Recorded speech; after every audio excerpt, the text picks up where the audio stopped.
You sit alone in the dark. The world outside is asleep. But your mind is loud. The room is quiet. The air is still. The only light is the small, cold screen in your hand. It's a blue glow, a window into other lives, other stories. You scroll endlessly, a silent observer. You see their victories. You see their celebrations. You see their polished smiles lighting up your feed. Every upward flick of your thumb shows another highlight reel. Another summit reached. Another dream made real. A tightness spreads across your chest. A slow, heavy pull of doubt settles deep in your bones. You whisper promises to the darkness. You tell yourself tomorrow will be the day. Tomorrow you will start. Tomorrow you will be ready. Tomorrow you will be stronger. Tomorrow you will be smarter. Tomorrow you will be better. But tomorrow is always a day away. An excuse to stay where you are. You look at their journey and measure it against your own. You only count the miles you haven't walked. You list the things you lack, the reasons you can't, the ways you fall short. The poison of comparison seeps in. It convinces you you don't have what it takes. It's a lie you tell yourself so often it sounds like truth. But let me ask you, what if you're not afraid of failing? What if you're not scared of falling down, of making a mistake, of looking foolish for a moment? What if the real fear is succeeding, not the critic, not the obstacle, the sheer blinding power of your own greatness? What if you're afraid of what happens when you answer the call, when you step into the arena, when you let the world see everything you can become? That's the real fight. You know you can do the work. You possess the grit, the heart, the intelligence to learn the skill, to build the business, to take the stage. You have it in you, but you hold back. You pull the punch. You quiet your voice, not because you're unable, but because you fear the person you'll become. You're afraid to step out of the shadows, to walk into the bright, unforgiving light. That is the fear that has you locked down. Success is a landscape that changes everything around you. It isn't just about the wins. It's about the weight that comes with them. It brings new levels of pressure, new sets of expectations. Suddenly there are more eyes on you, watching your every move, waiting for you to deliver again and again. With success comes a new set of rules you didn't write, a game you have to learn on the fly. It can bring out the critics, the doubters, the people who want to see you stumble. Most of all, it means leaving behind the familiar, predictable territory of your old life. That change is scary. It's unknown. And that deep, primal fear can stop you dead in your tracks before you even take the first step. So you build a life inside a quiet, comfortable trap. You might not even realize it's a trap at first. Its walls are safety, familiarity, routine. These walls are soft. They don't bruise you or break your bones. They just gently contain you. They keep you warm, they keep you hidden, they keep you small.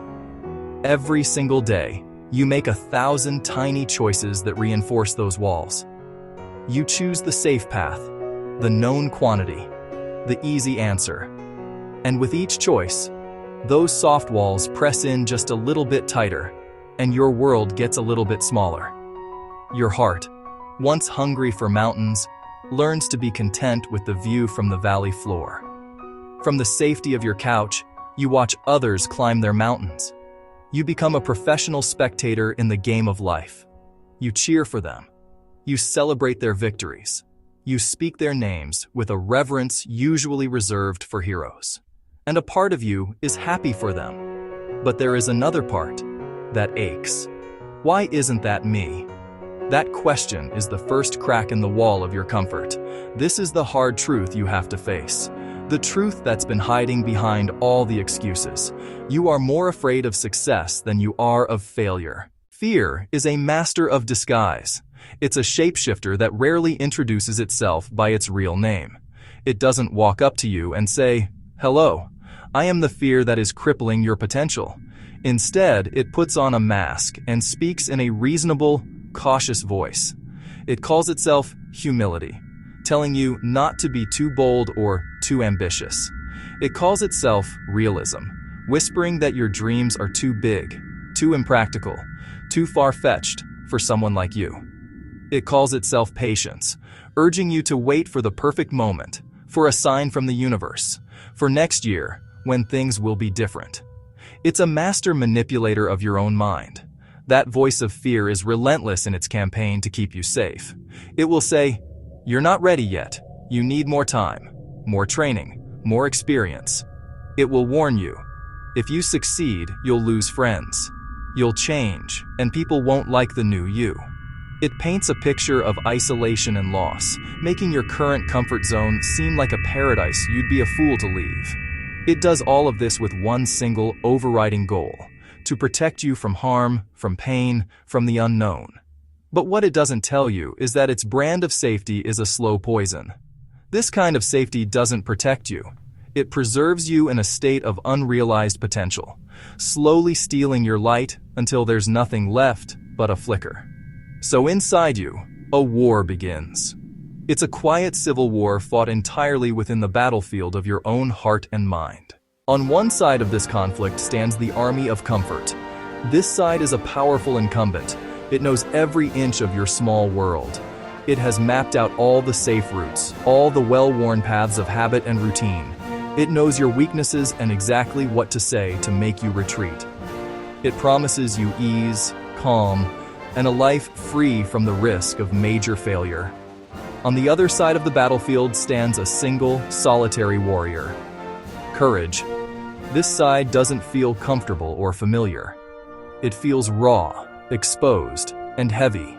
It doesn't make easy promises. Instead, it makes demands. It demands your sweat, your effort, your willingness to be a beginner again. It demands change. It looks you dead in the eye and says, "This small world is a cage. You belong in the sun."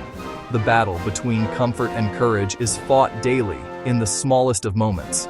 It's the moment your alarm goes off before sunrise. Comfort hits the snooze button. Courage throws the covers off, putting your feet on the cold floor. The war is there when you choose what to eat. Comfort reaches for the easy, the sugary, the temporary fix. Courage reaches for the fuel, whole foods that will build a stronger machine, even if it takes more effort. This war plays out in your relationships. Comfort tells you to stay quiet, nod along, not rock the boat, avoid the difficult conversation, let the small injustice slide, keep your true opinions to yourself. Courage demands that you speak your truth, set boundaries, stand up, and have the conversation that could lead to deeper connection and respect. It's a war of attention. Comfort wants you to lose yourself in endless distraction, more scrolling, another episode, more gossip, anything and everything except the one thing that matters: your own potential and the work required to unlock it. It offers you low-grade entertainment to keep you sedated and still. Courage demands focus. It asks you to turn off the noise, put down the phone, sit with the silence, face the blank page. The stakes of this war are nothing less than your life story. Every choice is a sentence. Every day is a paragraph. Every year is a chapter. Comfort is writing a story of quiet safety, what-ifs and could-have-beens, ending in lingering regret. Courage is trying to write a different story altogether. Adventure, risk, failure, triumph. It's messy and unpredictable and filled with moments of fear, but its ending is fulfillment, a life fully lived. You are the author. You decide which story gets written. The breaking point rarely arrives like a thunderclap. It's not a dramatic explosion. More often, it's a moment of profound and painful stillness. A quiet evening, one undeniable thought, blinding clarity, the true cost of playing small. You feel the weight of opportunities you let pass, dreams packed away, the parts of your voice you silenced. The weight becomes tangible, in your eyes, your shoulders, your steps, a cold, hard stone in your gut. This isn't about blaming yourself. It's about acknowledging the truth. The pain of staying the same has finally become greater than the fear of change. The breaking point can be small. A line in a book, a powerful song, your child sleeping, a fierce desire to model courage, a memory of who you wanted to be before the world said, "Be realistic." In that quiet moment, a choice is made. You choose. It's not a promise for tomorrow. It's a decision for right now. You choose to break the chains of fear. You choose to step forward into the vast, frightening unknown. You don't choose because fear vanished. The fear is still there, screaming in your ear, predicting disaster. But you choose to do it anyway. You choose to do it afraid. You choose growth not because it's easy, but because the price of comfort is no longer a price you're willing to pay.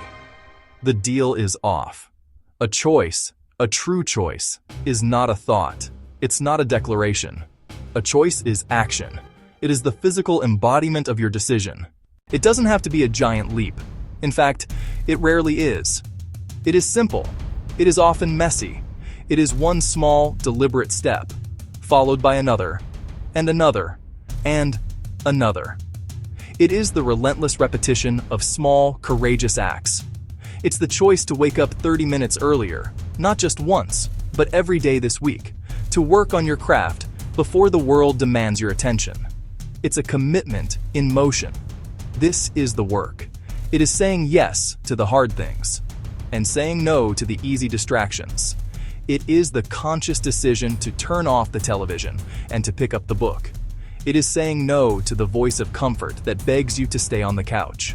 It is making the phone call you've been dreading, sending the email that puts you on the line, signing up for the class, walking into the gym for the first time, showing up to practice, to train, to write, to create, even when your hands are shaking and your mind is full of doubt.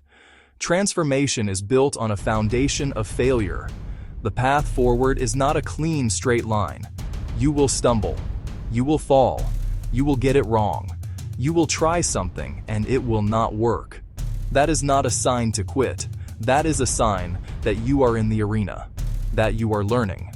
The real action is in getting back up, failing again, failing better, and getting up a little stronger, a little wiser every time. The world starts to shift as you move. At first, the changes are internal. You feel a new sense of control, a flicker of pride. Then, the world outside begins to notice your motion. It might be one person who sees the change in you, then another. Your consistent action begins to build momentum. The light of your effort, once just a spark, begins to grow into a steady flame. The old voice that told you to stay small starts to get quieter. It hasn't disappeared, but its power weakens with every step. You are rewriting your own narrative, one action at a time.